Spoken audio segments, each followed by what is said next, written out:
Welcome to The Mind Plus, your gateway to trading success. Join us, tap into the power of your mind, and subscribe for valuable insights, one brilliant point at a time. Everyone's welcome here. Let's dive into today's learning. Keep your emotions in check. Emotions can play a significant role in trading, often leading to impulsive and irrational decisions. Keeping your emotions in check involves maintaining discipline and objectivity throughout your trading activities.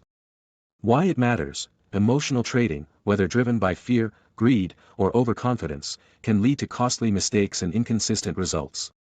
Emotions can cause traders to deviate from their trading plans and strategies, resulting in losses.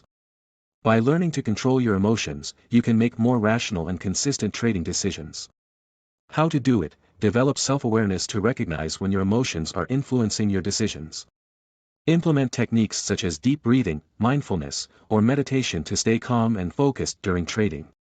Stick to your trading plan and predefined criteria for entry and exit, regardless of emotional impulses. If you find your emotions becoming overwhelming, consider taking a break from trading to regain your composure. Emotional discipline is a crucial aspect of successful trading.